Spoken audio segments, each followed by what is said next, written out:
Thank you very much. And, I've spent a third of my adult life living out of a suitcase. And looking back on those 30 years, 4 months every year traveling, it occurs to me, it's really clear, thoughtful travel, is well worth the time and the money. And I'd like to take just a few minutes to explain to you why. Travel opens us up to the wonders of our world in so many ways. It helps you appreciate nature. I mean, for me, a great day is walking high in the Swiss Alps, like tight-roping on a ridge. On one side, I've got lakes stretching all the way to Germany. On the other side, the most incredible alpine panorama anywhere, the Eiger, Monch, and Jungfrau, cut-glass peaks against that blue sky. And ahead of me, I hear the long legato tones of an Alp horn, announcing that the helicopter-stalked mountain hut is open, it's just around the corner, and the coffee schnapps is on. That connects you with nature, and it connects you with culture. And when I'm traveling, I love this whole idea that travel connects us with culture. When I'm traveling, I find that there's different slices of culture that I never realized people could be evangelical about. Cheese, for instance. You go to France, and they're crazy about cheese. I like being a bumpkin in my travels. For me, cheese was always just orange in the shape of the bread. There you go, cheese sandwich. And then I meet these people, and I mean, there's a different cheese for every day of the year. You step into a cheese shop, and it's just a festival of mold. I love going shopping with my Parisian friends. They'll take me into a cheese shop, pull up a moldy wad of goat cheese, take a deep whiff. Oh, Rick, smell this cheese. It smells like the feet of angels. Okay, well, when you're traveling, you open up to new things that might smell like the feet of angels. A great thing about travel is it connects you with people. And, if I'm making a tour or a guidebook or a TV show and I'm not connecting people with people, I'm kind of nervous because it's going to be a flat experience. It's people that really, make your experience vital. That's the mark of a good trip. And it doesn't need to be like earth-shaking encounters. They can be just silly encounters. I was in Italy recently and I met this little kid, and he was just staring at me. It was kind of rude. Finally, his dad said, "Excuse my son, he stares at Americans." I said, "Well, why is that?" And he said, "Well, last week we were at McDonald's having our hamburger, and my son, noticing the fluffy white bun, said, 'Dad, why do Americans have such soft bread?' And the dad said, 'Son, it's because Americans have no teeth.'" So I showed him my teeth, and I sort of, straightened out a little misunderstanding between peoples there. And it occurred to me there's so many misunderstandings between people, and when we travel, we straighten them out. I don't know about you, but I was raised thinking the world is a pyramid with us on top and everybody else trying to figure it out. And then I traveled and I realized, we have the American dream. That's a great thing, but other people have their own dream. Norwegians have the Norwegian dream. Bulgarians have the Bulgarian dream. These people have the Sri Lankan dream. Travel wallops my ethnocentricity, and I'm very thankful for that. It's something to celebrate. Our dream is beautiful, but so is theirs. In my travels, I have really been impressed by the amount of pride on this planet. Wonderful pride. I was in Afghanistan once, just in a cafeteria where the backpackers were hanging out. A man sat down next to me, said, "Can I join you?" And I said, "You already have." And he said, "You're an American, aren't you?" And I said, "Yeah." And he said, "Well, I'm a professor here in Afghanistan, and I want you to know that a third of the people on this planet eat with spoons and forks like you do. A third of the people eat with chopsticks, and a third of the people eat with their fingers like I do, and we're all civilized just the same." He had a chip on his shoulder. He thought I thought less of him because he ate with his fingers. And that lesson stuck with me. And for the rest of my trips through South Asia, I was aware of that. I went to restaurants, fine restaurants with, well-dressed professional local people that had no spoons and forks. They had like a ceremonial sink in the middle of the restaurant. People would wash their hands and eat using their fingers the way God intended them to be used. It actually became quite natural for me. I had to be retrained when I got home. But these are the lessons you pick up, and it is so fun to change something that you thought was a basic truth. Well into your adulthood, you realize, hey, other people, smart people, can see it differently. I'm impressed how many heroic struggles are going on this planet all the time that I'm completely oblivious to. Every year, 8 or 10 distinct languages go extinct. That's 8 or 10 ethnic groups that lose a long struggle. I was raised thinking Nathan Hale, Ethan Allen, Patrick Henry, they were the ultimate. Well, they're great, but they're certainly not unique. They're a dime a dozen on this planet. It doesn't diminish ours, but it's really important for us to remember in our travels that there are other heroes and other causes. One great way to make your travels more meaningful is to relate to embrace a contemporary Nathan Hale in a different country. Get into it. An easy one is Archbishop Oscar Romero. Go down to San Salvador, El Salvador, and learn about Archbishop Oscar Romero, a present-day Nathan Hale. A few years ago, I was due for a vacation. I was heading for Mazatlan, and I was just needy for a nice stretch of pristine beach, swept free of local riffraff. I was going to have a plastic strap on my wrist, giving me unlimited margaritas, never have to dirty my fingers with coins. You know what that's like? I was ready. And then some friends invited me to go to San Salvador for the 25th anniversary of the assassination of Archbishop Oscar Romero. He marched with his people. He stood by his people during the civil war that they lost. These were the landless peasants. He said, "I'll probably be killed, and when I'm killed, I'll rise again in my people." And I wanted to see Romero in his people 25 years after his assassination. And I went to El Salvador. 2 days into that trip, I was covered with bug bites, in a sweaty dorm bunk bed, eating rice and beans one day and beans and rice the next. And I was having the greatest travel experience you could ever have. It changed my whole outlook. It was really valuable to me. And I marched with those people. And in El Salvador, we came upon a monument that looks a lot like a monument we all know and love, the Vietnam Memorial in Washington, D.C. It's a knockoff of that memorial, right there in the capital city of El Salvador, with just as many names chipped onto that black granite. The only difference is these are names of people who died fighting you and me. Now, maybe they were communists and we had to kill them all. I don't know. It's not an issue of, what is the reason for that. There's a reality. There's 50,000 widows who died fighting us for a cause. And I want to know that cause. I want to empathize with that cause. I don't need to agree with it, but I want to appreciate it. That's why I went to Iran. A few years ago, I had the great opportunity to go to Iran with a public television TV crew to make a show. People ask me, why are you going to Iran? And I thought about it. Why am I going to Iran? And it occurred to me, I'm going here because I think it's good character to know people before you bomb them.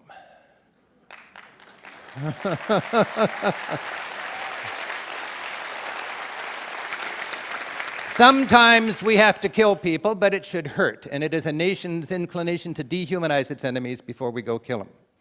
So I went to Iran. It occurred to me when I was in Iran, I was afraid to go here. And when I got there, I was so glad I had the courage to go there. And I learned once again that fear, and there's a lot of it in our society, fear is, to me, for people who don't get out very much.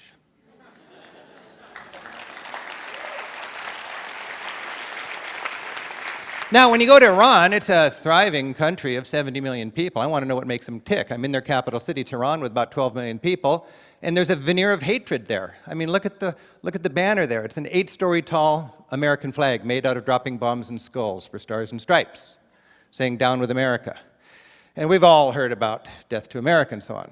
I was in a taxi in that traffic jam there later on that day. It was just silent, and suddenly my driver just bursts out, "Death to traffic."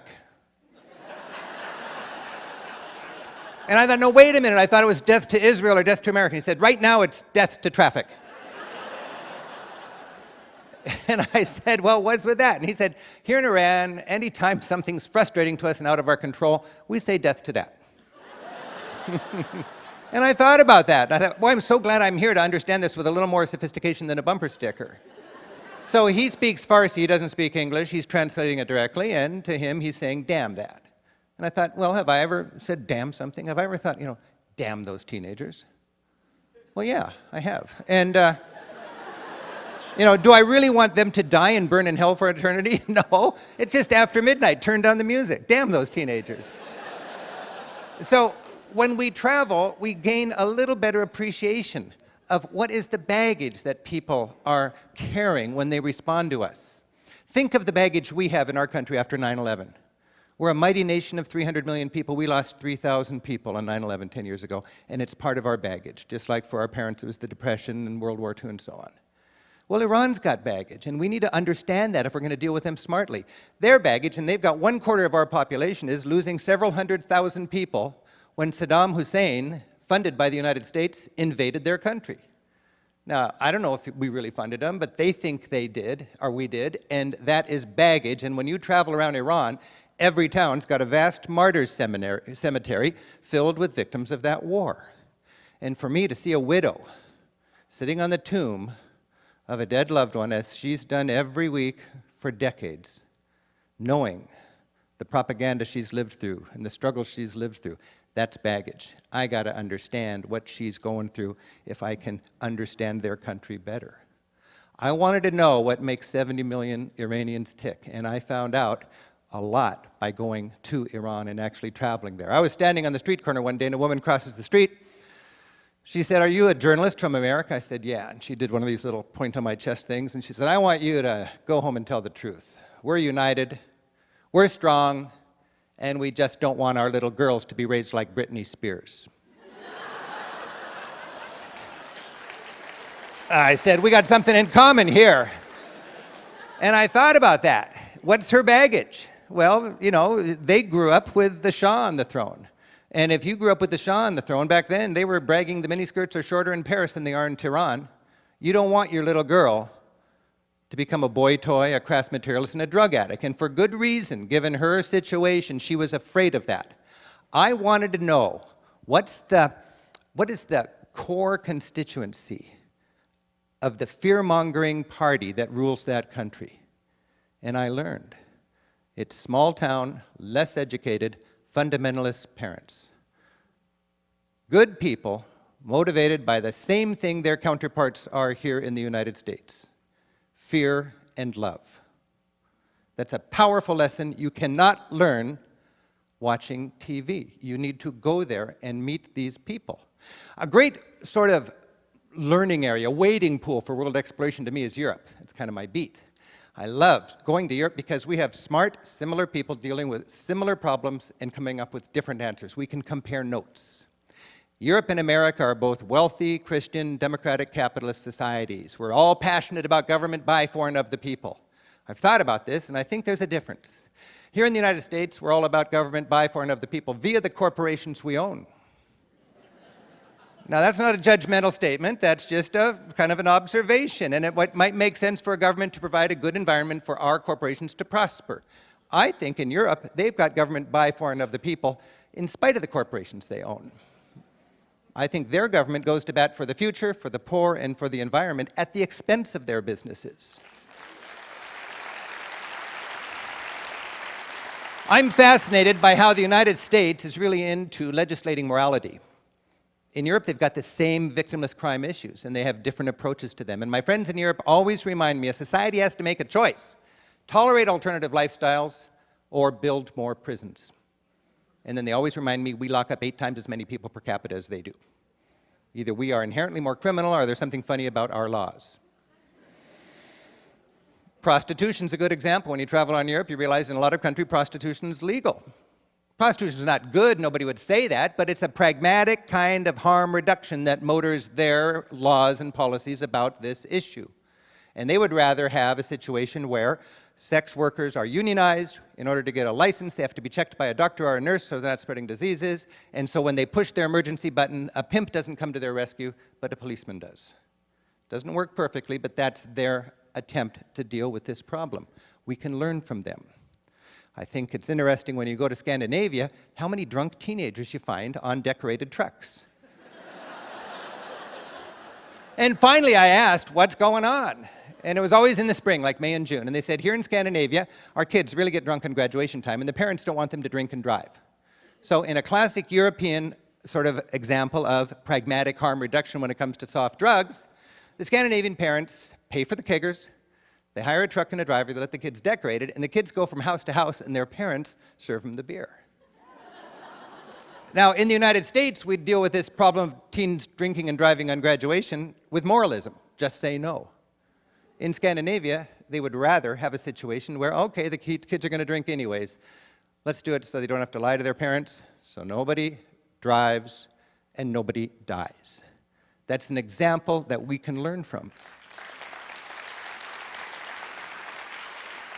I was in a Starbucks in Zurich a couple years ago. Went down to the bathroom downstairs, stepped inside, blue lights.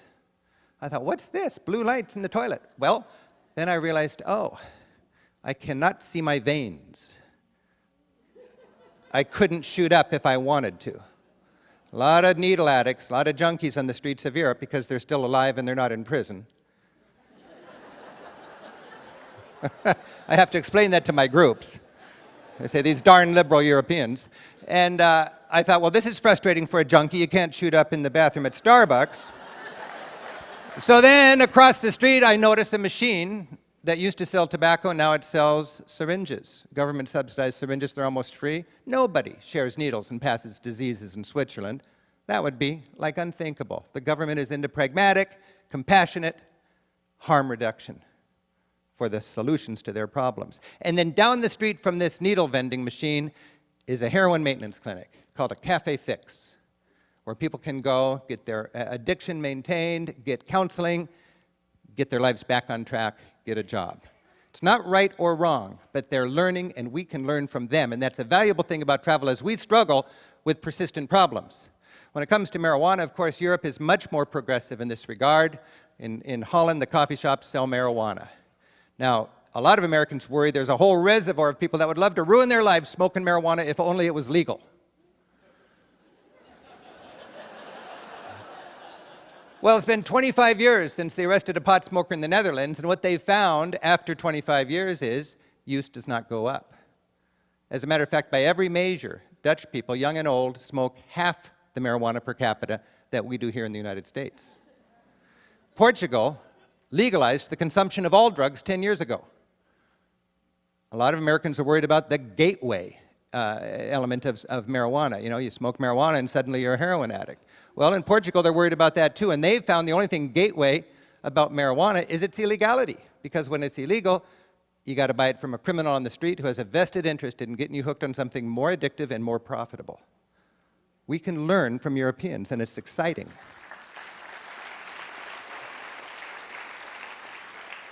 I love to have European friends as sounding board so I can test out ideas and confusion and frustration for me. And I've got a good friend in Switzerland who's a school teacher, teaches in a little village, a very traditional village where almost everybody has the same last name. And when I visit with Ollie and his wife Maria and their kids, I love to ask them questions. Recently I asked Ollie, how can you Swiss people so docilely pay such high taxes? And without missing a beat, he said, well, what's it worth to live in a country where there's no homelessness, no hunger, and where everybody, regardless of the wealth of their parents, has access to quality health care and education? Now, Ollie is not a crusader. Ollie's just a capitalist with a European social ethic. And it's interesting to learn from them. One thing that's occurred to me recently is Americans are loving, compassionate people, but we're not very good at grappling with the gap between the rich and the poor. There's something in our upbringing that makes it very tough to deal with that honestly. When you travel, you have the poor reaching into your window. You can't escape it if you're traveling honestly. And for 30 years, I've had the poor reaching in my window. And it's been a powerful impact in the value of my travel. And I'll tell you, I've learned that even if you're motivated only by greed, if you know what's good for you, you don't want to be filthy rich in a desperately poor world. It's just not a pretty picture.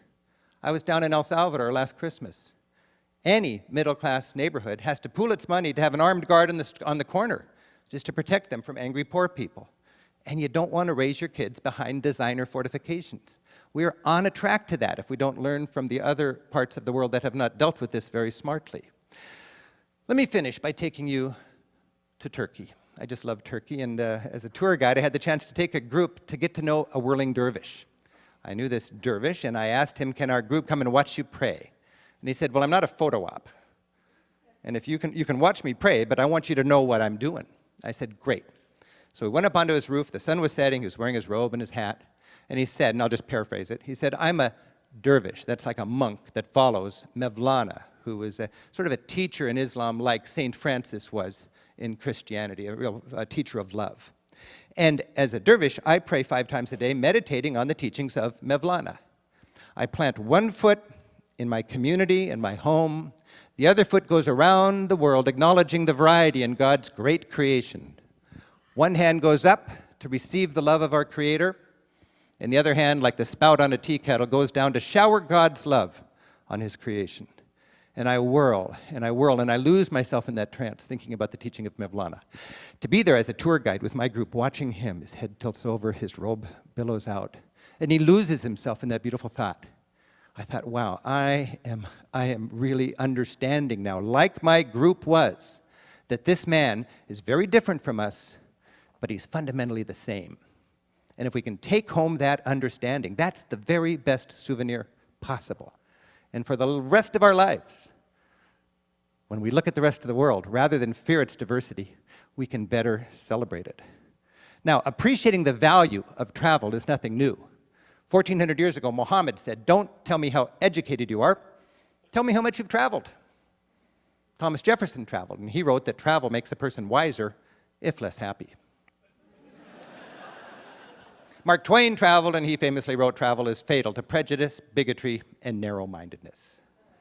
I've traveled, and travel has inspired me to be engaged and to do what I can to make a difference. In other words, it's helped me to become a better citizen of this planet. And I hope thoughtful travels can do the same for you. Thank you very much.